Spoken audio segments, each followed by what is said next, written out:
products are. It'll work.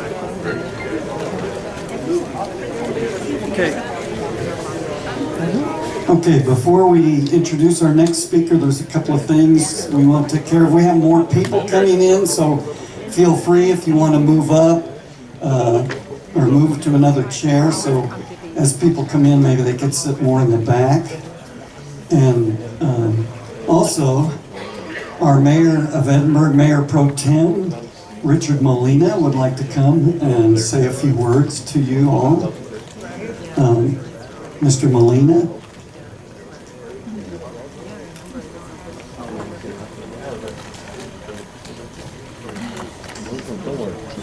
I'm sure. How are you doing? Good morning. I want to welcome all you guys to our beloved city of Edinburg. As you see, you're here on the line. A lot of people think this is McAllen, but this is Edinburg.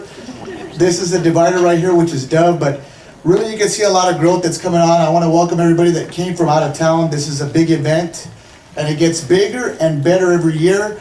On behalf of the mayor and the city council, we want to welcome you. I'm not going to be as great as the speakers that are going to be here entertaining, but you know, like somebody said, we were talking in the back, a relative of mine, he says, all these people see these things. How could so many people be making these things up? So it's kind of interesting, right? It lets you know that this probably exists, and I'm telling you, it's exciting to see the people in the room, the faces, the participants. I want to thank the people that make this happen, the vendors that are here outside, and a lot of them volunteer their time. Miss Letty Leja, where are you, Miss Letty? She was up here earlier. Let's have a round of applause for what this staff member does. She's one of our beloved directors. She does so much for the city of Edinburg, and she's involved in everything. And Letty, we're so blessed to have you for the city. And once again, welcome guys, and I hope you have a great time. Thank you very much.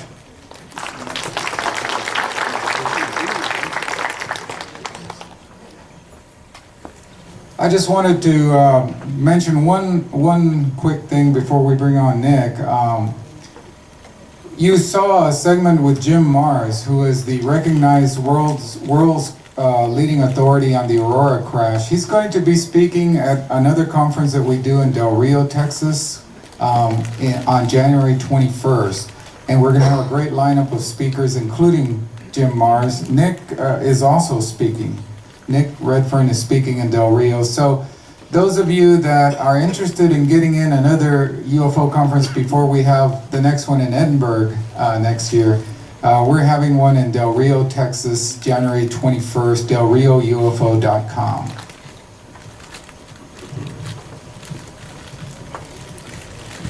Okay. Well, to get things started, our next speaker, Nick Redfern. He's a paranormal researcher and is a native of the United Kingdom and is a well-known UFO researcher in both Europe and in the United States. A prolific writer, Nick is a knowledge expert on the topic of the mysterious men in black, who often appear as witnesses after UFO sightings and persuade those people to keep mum about what they saw. So let's give a big South Texas welcome to Mr. Nick Redfern.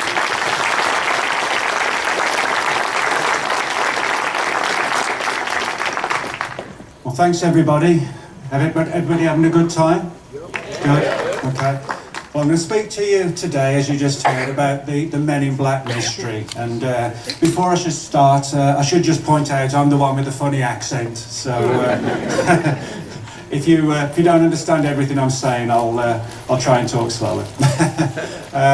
Mentioned that I'm from the UK, but I actually live in Arlington, so I didn't have very far to come at all. So you've got a really nice city down here, and had a good time. And again, I just want to thank everybody for coming along, and all the organisers as well, because without the organisers we haven't got a conference, and without you guys who are really interested in the subject, you know, we've got no one to share the information with and help to get the words out. So thanks to everybody who's here today. Now, as far as the Men in Black are concerned, I guess most people, certainly outside of the UFO community, you mention the words Men in Black, they think of Will Smith and Tommy Lee Jones, you know, the movie versions. And certainly speaking to members of the public who are outside of ufology, I've found a lot of people don't realise that the movies were actually based upon real life reports of people who'd encountered men in black, and sometimes even women in black as well. And so what I try to do when I'm giving lectures is to point out that yes, Hollywood made some entertaining movies about the men in black, but to point out to people that although the movies came out in the 1990s, reports of the men in black actually date back to the early 1950s. And the first book on the subject, called They Knew Too Much About Flying Saucers, was published in 1956. So in other words, this is actually a very old mystery, rather than a relatively new one.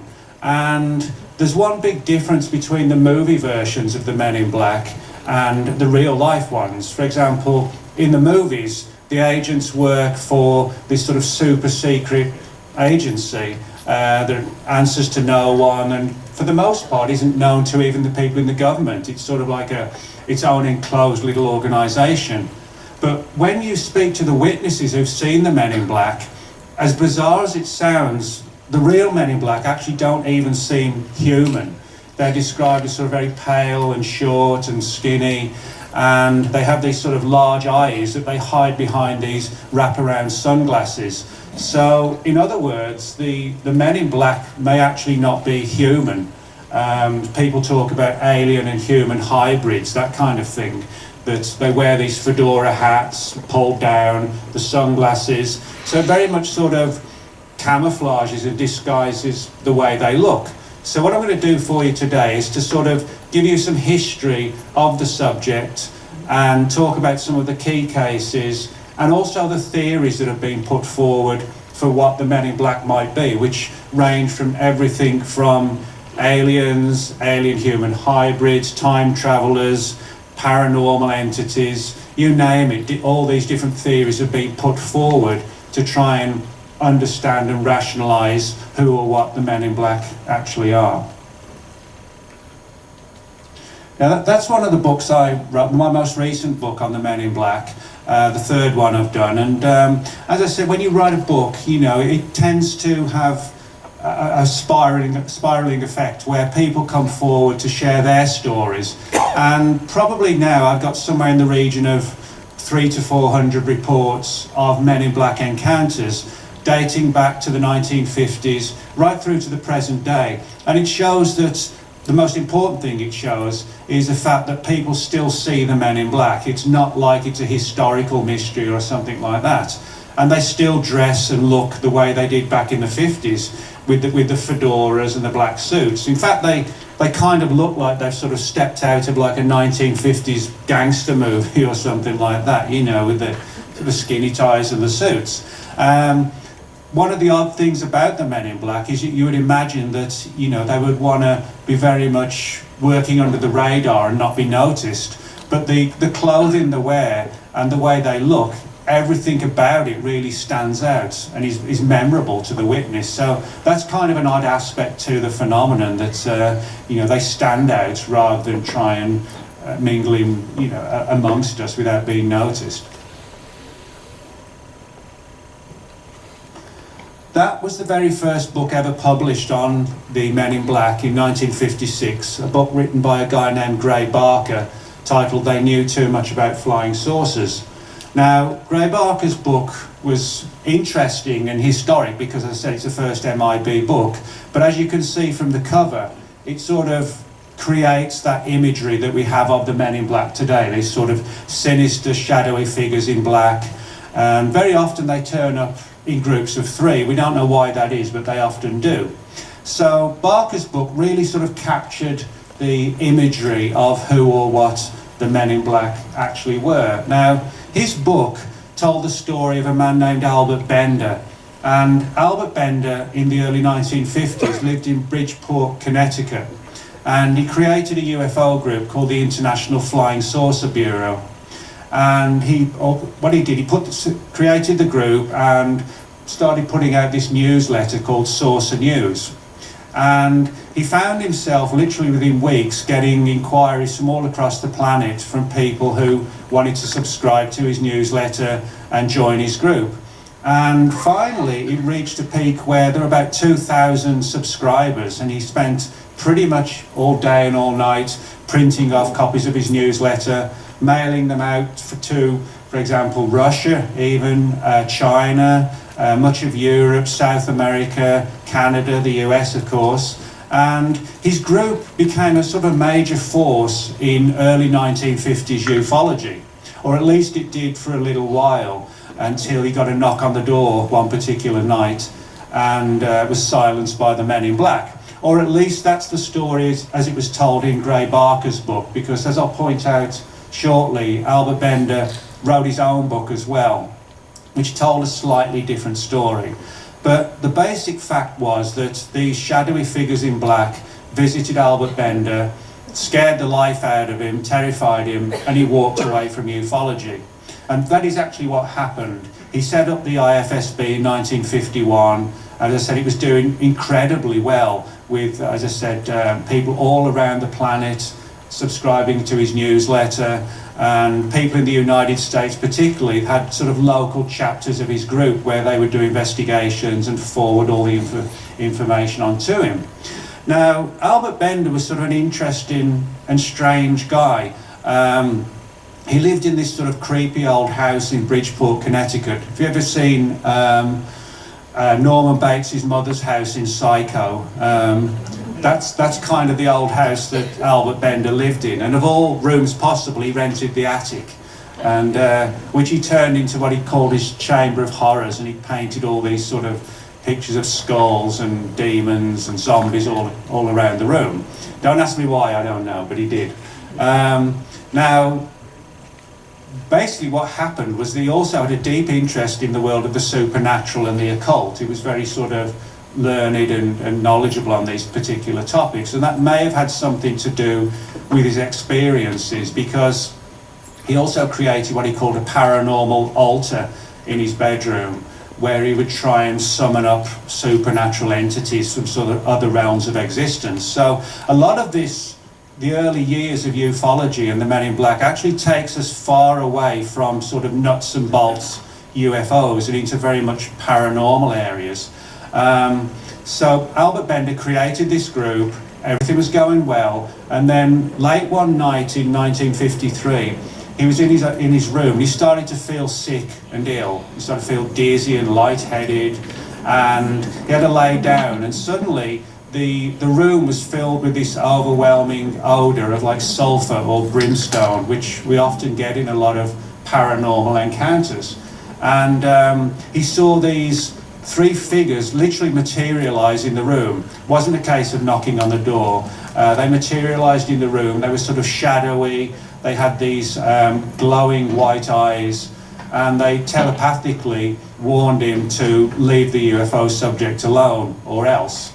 And Albert Bender heeded their word and quit ufology overnight. Now, the reason why Gray Barker's story doesn't tell the entire picture is because Albert Bender was so terrified, he only revealed a few minute pieces of the story to Barker. And so Barker assumed that these three men in black were from the government, when if you read Bender's own book, Flying Saucers and the Three Men, you find that it's very much more like a paranormal gothic type story than it is Mulder and Scully.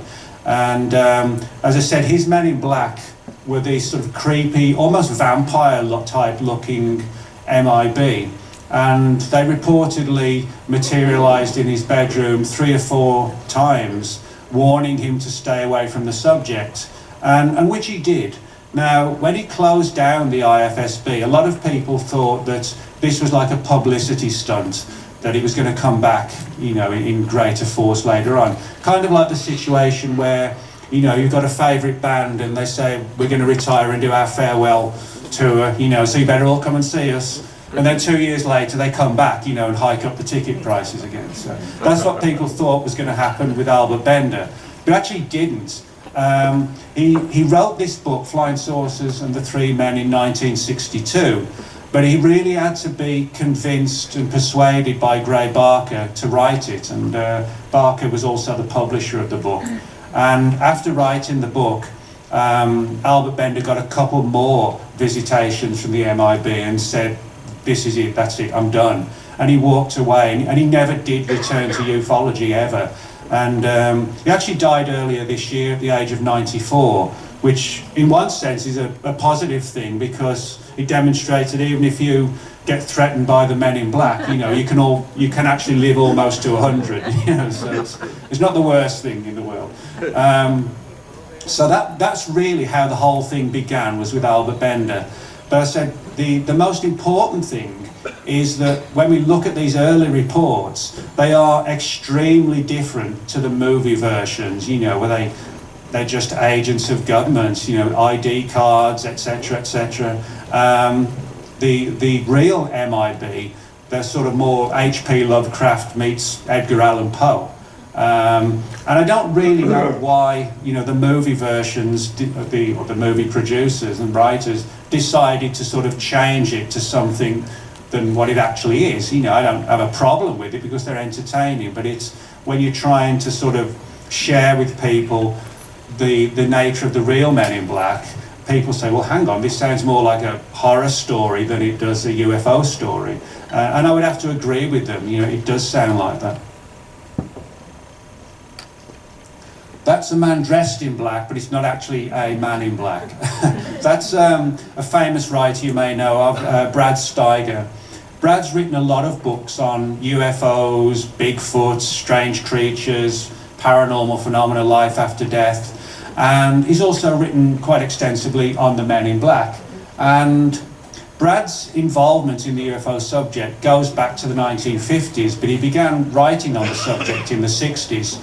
One of the things that Brad found was also something that a lot of people in ufology get. When you start looking into these subjects, it's almost as if the Men in Black find out, or they know.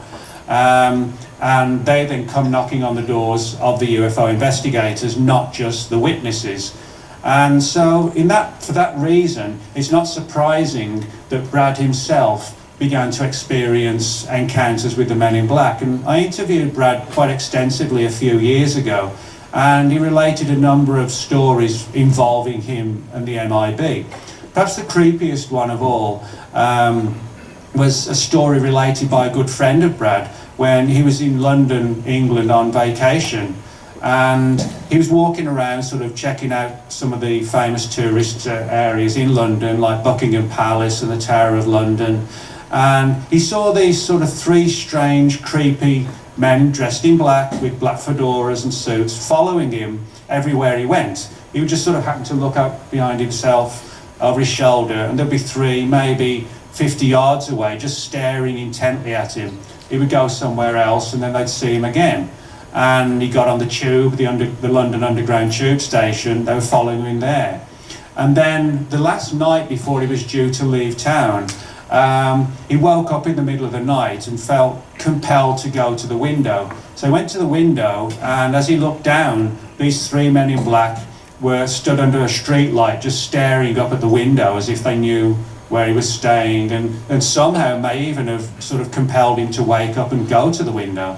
Well, the next day, as he was about to leave, these three Men in Black approached him, and one said, "You're a friend of Brad Steiger," and it was more of a statement than a question. And he said, "Yes." And one of them just said, "Tell him we'll visit him at Christmas time." And they just walked away.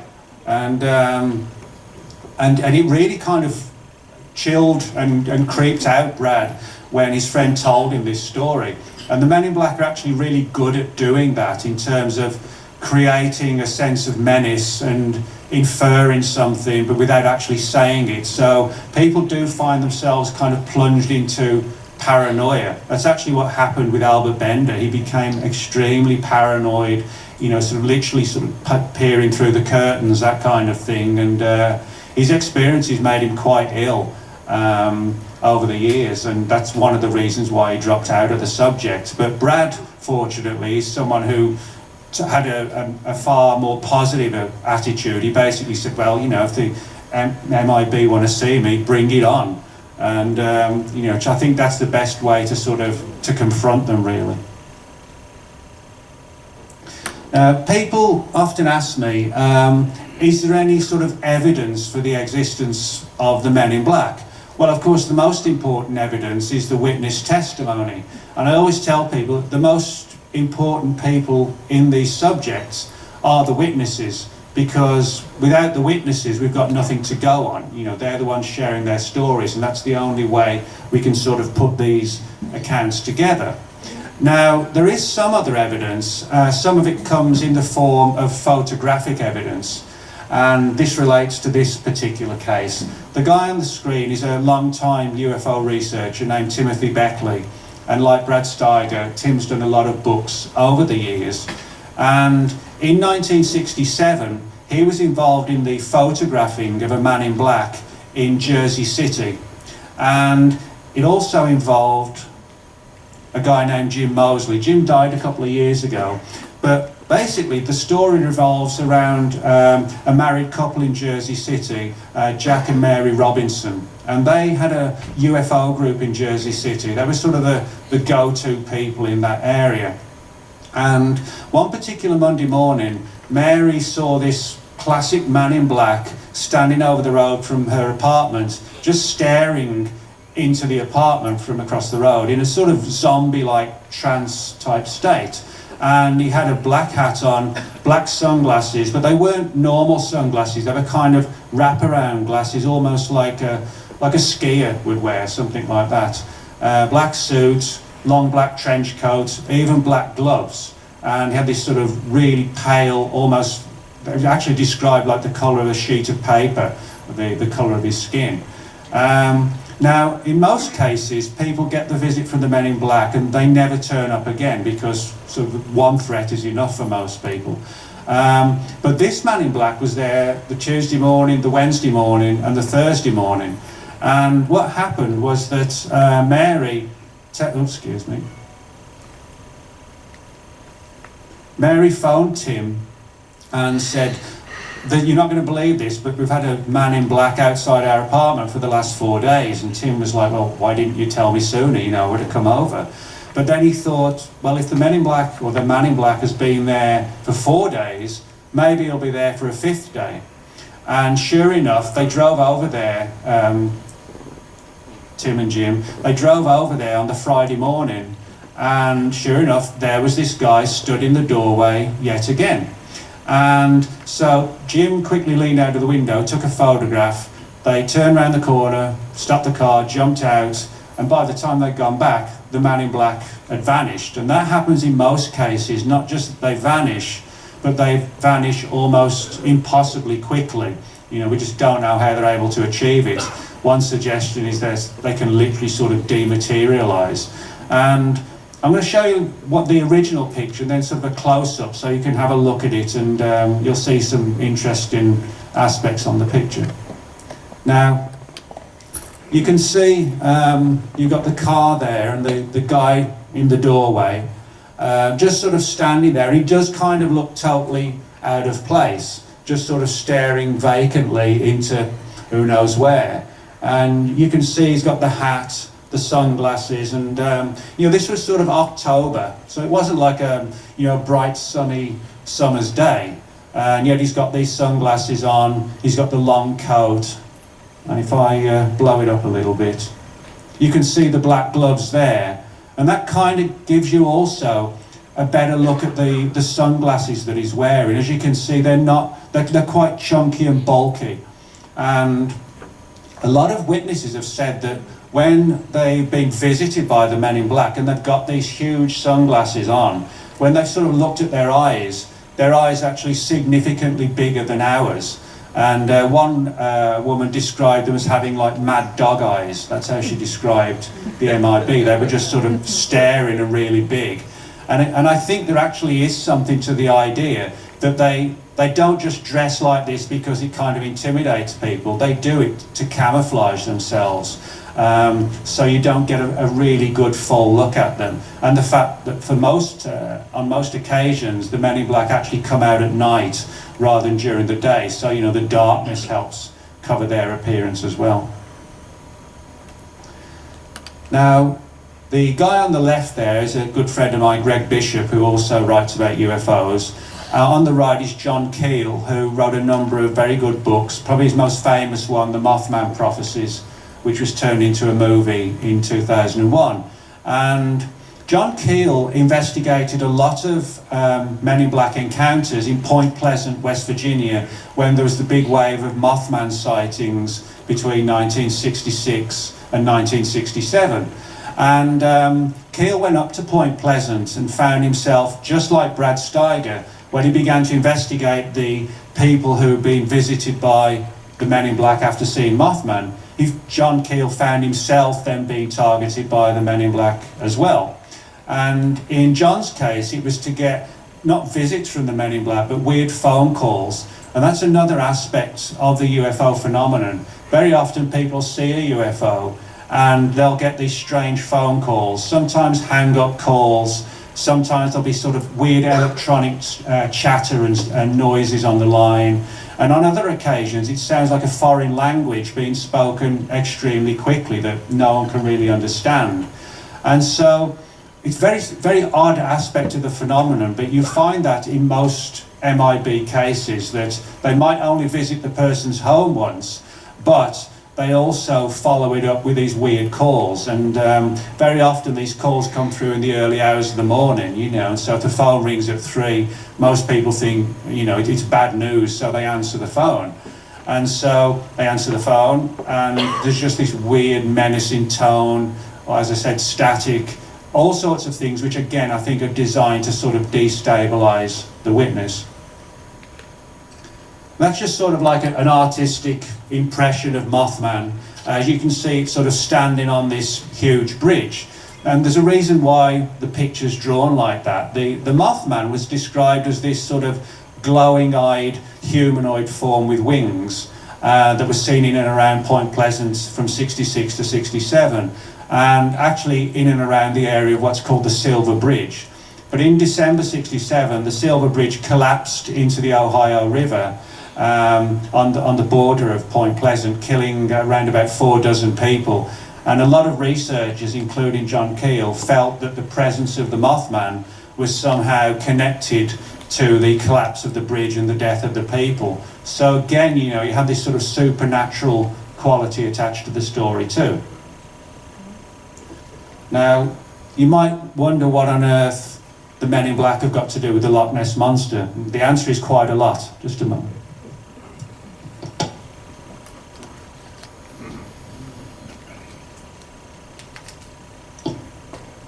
Loch Ness is a very large body of water, certainly not as large as a lot of the lakes in the United States, but it's about 22 miles long, about a mile wide, and about 800 feet deep. And of course, its most famous residence is the Loch Ness Monster, or the Loch Ness Monsters. There have been reports going back actually about 1,500 years, but a lot of theories as to what they might be. That's an artist's painting of a plesiosaur, which is an extinct or a presumed extinct marine reptile that should have died out millions of years ago. Some researchers think that's what the Loch Ness Monsters are, other people think they might be giant eels, and then other people think they could be sort of like a paranormal type monster, like Mothman. Now, there are actually several reports, this is where it gets sort of really bizarre, of the Men in Black targeting not just UFO researchers, but people who look into strange phenomena like Bigfoot and the Loch Ness Monster. The most famous case involves a guy named Ted Holliday. Ted Holliday was someone who got interested in the Loch Ness Monster in the 50s, and from the 60s onwards, he used to travel to Loch Ness every year. We'd take a 2-week vacation from work and go to Loch Ness every summer. And in 1974, on one occasion, he was standing on the shore of Loch Ness, and he kind of got that feeling we all have sometimes when you're in the checkout line, you know, at the store. You think someone's watching you, and you turn around, you know, and somebody's eyes are focusing on you. That happens to us all at times, you know. We don't know really how we know that we're being watched, but we do know. And Ted Holliday had that feeling. He turned around, and there was a classic Man in Black just staring at him. And Holliday felt that whatever this man was, he wasn't a normal human being, and he got this deep sense of menace, as if whatever this entity was, it hated him.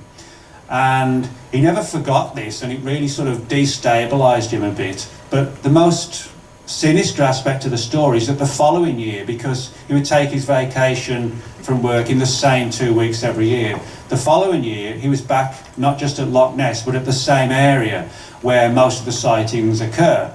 And he had a very serious heart attack at the site 1 year later. It was actually 1 year later to the day, and he noticed that as the ambulance guys stretchered him off, they actually carried him across the area where the man in black had been seen the previous year. So it was almost like a deadly warning, and unfortunately he did die young. He died at 59 in 1979. So that's sort of, you know, one of the very weird aspects of the Men in Black mystery is that they don't just focus on UFOs. They seem to target people who are involved in all sorts of different aspects of paranormal research. Moving into the 90s, that's a good friend of mine, Marie Jones. Marie created a UFO research group in the 1990s to investigate, to investigate alien abduction phenomena. And it was more along the lines of sort of a support group for people who'd had MIB and abduction experiences.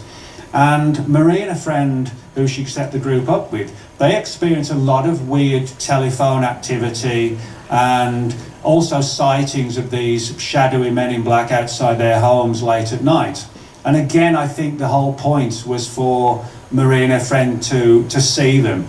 You know, the whole point of the men in black, if they don't threaten you, or if you're not aware of it, you're not going to take notice of the threat. So I think they deliberately go out of their way to be seen, because again, it does sort of psychologically play with the mind of the witness. And certainly the most disturbing aspect from Marie's perspective was that one particular night, in the early hours of the morning, the phone rang, and of course, as I said, the phone rings in the middle of the night, you think it's bad news, so most people would answer it. It turned out to be this strange metallic voice actually telling Marie the title of the book that was on her bedside table in the bedroom where she was sleeping at the time. And again, there was no reason to do that other than to scare her into realising that the men in black really, you know, had a close look at her, to the point where they were almost literally in the room with her. And so they finally decided to shut the group down. Now, Marie didn't leave the UFO subject or the paranormal subject. She actually still writes on the topic today, and she's written now, I think something like 30 or 40 books altogether. So to her credit, you know, that's a good thing. But she did walk away from the abduction angle because she felt that somehow the men in black were concerned or wanted her to keep away from the subject. Or maybe it was somebody in the support group that they wanted to keep her away from. We just don't know. But again, it demonstrates how skillfully they can sort of worm their way into what we do. All of which brings us to the question of who are the men in black, or what are the men in black? Now, the most obvious explanation, at first glance at least, is the idea that they are from the government. Now, in theory, and at first glance, that does make a lot of sense, because a lot of perceptions are that they come from the government because of the movies. However, when we look at the cases, as I said, they don't really sound like they're coming from the government. Not unless, at least, you know, the government's employing hundreds and hundreds of little guys about this tall with pale skin and bulging eyes, which I don't believe the government is doing, you know. So we've got to look somewhere else. Now, that's not to say that there isn't a government angle to it. For example, in the 1960s, through the Freedom of Information Act, we now know, both the Air Force and the FBI investigated a lot of MIB reports, because members of the general public were contacting the FBI and saying, somebody just come to my front door, identify themselves as Colonel Smith from the local Air Force base, or they're coming from the FBI, and threatening us not to talk about UFO encounters. And so then when the FBI made inquiries, they found that no one had been sent out by the local FBI office, no one had been sent out from the local military base, and the name used, Colonel Smith, Colonel Jones, there was no such person at the base either. But the FBI realised, you know, that these were potential law-breaking activity, you know, finding ways into people's homes, masquerading as FBI agents and military personnel. And so both the Air Force and the FBI began looking for the men in black. So it's kind of ironic when people say that the men in black are from the government, and then you find these now declassified documents from the FBI saying who are the men in black. You know, so they're very much as much in the dark as we are. So I think we can dismiss the government angle, except for the fact that the movies were so popular that in terms of getting the word out to the general public, that image or that meme almost of the MIB being from the government really does sort of stand out. One of the more interesting theories, you know, could the men in black be time travelers? Number of researchers think that's exactly what they are. That's a friend of mine named Josh Warren, who lives in North Carolina. Josh has written a lot of books on the world of paranormal, and he's come up with a theory, and he admits it is a theory, you know, because we don't know to what extent that time travel is really feasible.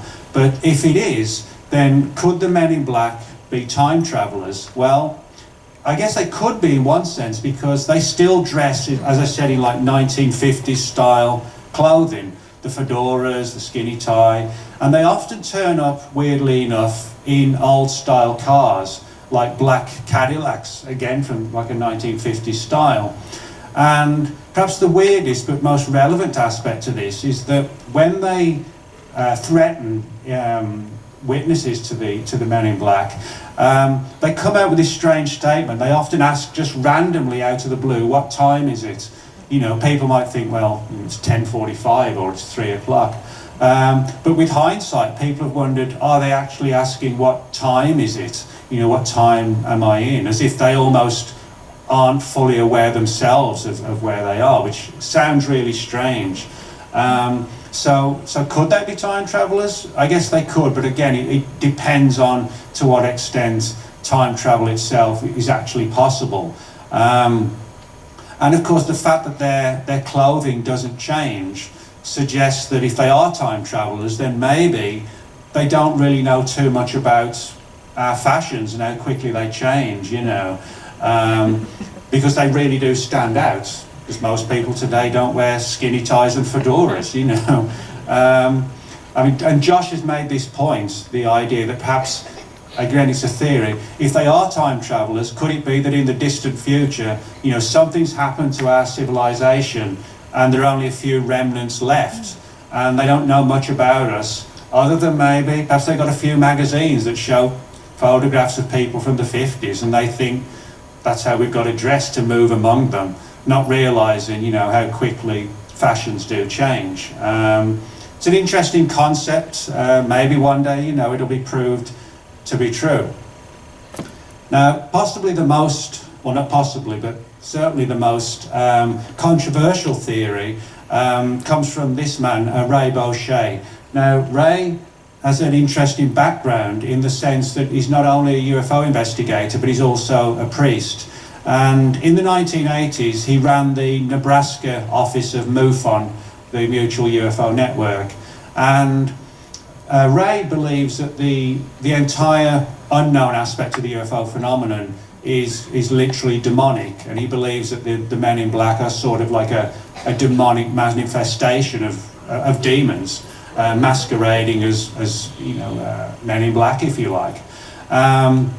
My personal view is that, you know, I don't personally hold to that, but, you know, I mean, Ray's made an interesting case, points out that, for example, there are certain supernatural overtones in a lot of these MIB cases. For example, one of the most disturbing facts is that when people are in the presence of the men in black, within a day or so, they often fall sick.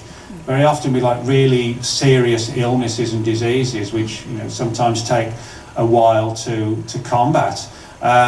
There's also the fact that with Albert Bender's case, when his men in black would materialise in the bedroom, there was this overwhelming odour of sulphur. And if you sort of Google demonic activity and sulphur, you'll find numerous accounts. So Ray's made an interesting case for the idea that, that the MIB are something supernatural or sort of almost occult-based, if you like.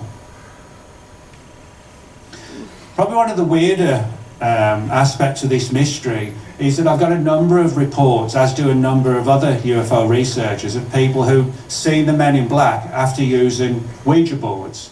But in these cases, it's not a case of the Men in Black turning up on the doorstep and demanding to be let in. It's typically people wake up in the early hours of the morning, and it's always specific times. It's never sort of midnight, 1. It's usually between about 2:30 and 3:30 they turn up. People wake up in the middle of the night, semi-paralysed or completely paralysed briefly, and they see this shadowy figure looming over the bed, and they get this very sort of like a dangerous feeling that, whatever this thing is, it hates them and wants to do them harm.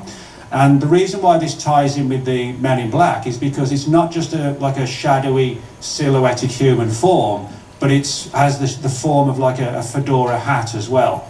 And this sort of category of the Man in Black has become known as the Hat Man. Yes. And a good friend of mine named Heidi Hollis, she's written a book called The Hat Man. If you want to sort of learn more about that, that's a really good one to get. And it's filled with these accounts of all across the planet of people sort of, as I said, semi-waking up in the early hours and this shadowy figure looming over them. And one of the theories is that the use of the Ouija board sort of opens a portal or a doorway to allow them in. Then we've got the vampire parallels, and as I said, it's a sort of a strange subject. It goes far beyond regular UFOs. One of the intriguing things about the Men in Black stories is that, you'd imagine, because how they threaten and frighten people, that they'd be sort of tough guys who would kick the front door down and enter the home. Enter the home. That's actually not what happens. What the typical scenario for the most part is they turn up late at night. They rarely come out during the day, which is like the first vampire parallel. The vampires of folklore and mythology. And when they knock on the door late at night at people's homes, you would imagine that, well, most of us, I'm sure, you get a late night knock on the door, you're not going to suddenly just throw the door open and invite them in. You're going to look through the spy hole. And if you see 3 little guys in black suits and fedoras, you're probably not going to let them in, And maybe in Texas here, we'd all run for our gun and send them packing, But that doesn't happen. Everybody lets them in, everybody. And all the witnesses have said they felt that like their mind was being controlled and manipulated to where one of them described it, sort of going under surgery and then coming out of the anaesthetic, and you're groggy and you're not sure where you are and you say stupid things, and that's how people have felt, that as if something's taken over their mind to force them to open the door. And so the person invites the Men in Black in. And that actually ties again with the old vampire legends that a vampire can only enter your home for the first time when you invite it. Then after that, it can come in whenever it likes. And in the old folklore where vampires would feed on blood, a lot of the witnesses to the Men in Black have said they felt that they were being sucked dry of energy almost. There are a lot of cases where the interviewee, the victim, is sitting on the couch in this dazed state. One of the Men in Black is asking all these questions and threatening them. And there's usually 1 or 2 other Men in Black who are just intently staring at them straight into their eyes. And when these other MIB are staring at the witness, a lot of them said they've started to feel sick and lightheaded and sort of as if they're going to pass out, and they felt really weak. One of the people described it as if, like a diabetic person missed breakfast, missed lunch, and then it's like 9 o'clock at night, or in the sort of that danger zone when their blood sugar just drops. That's how one guy described it, as if, they get the shakes and get clammy and cold.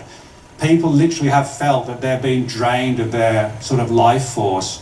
So the idea is, could the Men in Black actually be some sort of entity that feeds on us? They create the fear and the stress, and then they kind of digest it in the same way we do with food. Yes. Now, there's also a very strange aspect to all this particular issue. That's namely the issue of synchronicities and how they come to play a significant role in Men in Black reports. Now, I'll just explain to you what this picture shows, because there's a bit of sort of background to how and why I mention this. As I said, I'm from England originally. I live in Arlington, and my dad comes over once or twice a year, and whenever he comes over, it's sort of always a challenge to find somewhere new to take him that he hasn't already been.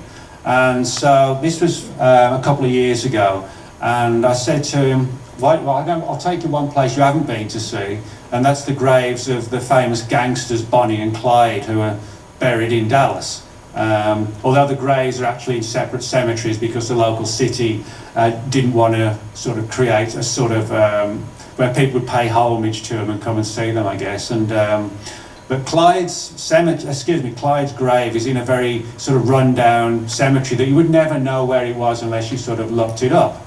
So basically, the story is on the morning of when I said to my dad, we'll go and see Bonnie and Clyde's grave. I was actually working on an article on the Men in Black.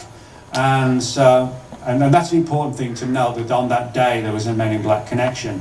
And then in the afternoon, I took him out to the grave, and that's Clyde's grave. And you can see people put flowers all around it, and you can go there. There's half-drunk whiskey bottles and all sorts of stuff. And, so you know, you can go and see his grave and get drunk if you want to, I guess. So we went out there, and as I said, that's Clyde's grave. And right next to his grave is his brother's grave. His name was Marvin Ivan Barrow. And this is his gravestone, M.I.B. And so, but and people would say, well, that's just coincidence, you know. But I get, if it's coincidence, I get weird coincidences in relation to the Men in Black like this all the time. And really sort of bizarre ones like this, you know. It's even got the period after the, you know, his initials, M.I.B. And people have said to me, well, you know, you just finding connections when it's just random things, but I don't think it is. And as I said earlier, we do have this situation where when you go looking for the Men in Black and you investigate the subject, they kind of turn the tables on you, as if to sort of, you know, create, or to try and create fear in the person. But from my perspective, you know, I don't sort of fall for that. If I sort of get these experiences, you know, I put it in the next book. So, you know, in that sense, if their tactic is to sort of frighten me, it doesn't really work. So, but that was kind of strange to see that, you know. It's sort of about 2 feet wide and about, I guess, about 10 inches to a foot high. And I thought that looked sort of pretty good on my wall at home, but I didn't want to get arrested for grave robbing, so I left it where it was. Now, one of the lesser known aspects of this mystery is the women in black, and that's the subject of a new book I've got out right now. But the women in black are kind of just like the men in black, as you can see from the cover picture. They have this very pale skin, kind of emotion-free face, and in some cases they're described as having bright red eyes, like glowing eyes, which again, you know, sort of takes it far away from the idea of government agents. And it's as I said, it is a lesser known aspect of the subject, but the only reason I think why I was able to write the book is because having done 3 books on the Men in Black, I get a lot of feedback. And for probably every 15 to 20 reports I get of the Men in Black, someone would say, well, I got a visit that sounded like a Man in Black encounter, but it was with a woman. Or sometimes it was with a woman and a man, or 2 women. And I began to realise over time that this was one aspect of the phenomenon that had been largely overlooked. But as I said, they're very much like the Men in Black, that people have reported feeling ill in their presence and after they've left the home. They seem to have this mind control aspect to them as well. So it's very much a changing phenomenon which encompasses a lot of different aspects. The Men in Black, the women in black, the Hat Man, and also the black-eyed children, which some of you might have heard of, which again turn up on people's doors late at night, dressed in a black hoodie, pale skin, and they try and find ways into the home. You know, we're lost, or can we use the phone to, you know, ring our parents? And people are like, well, no, you're not coming in to phone, you know, your parents, because they take one look at them and they see this pale skin and these solid black eyes. Most people are just that terrified that they slam the door. So I hope that's kind of given you sort of an insight into the history of the Men in Black, but also to demonstrate that the assumptions that a lot of people have about the Men in Black are actually very different to the reality of the subject. And if anybody's got any questions, I'll be at my table all day, and thanks a lot. Thank you.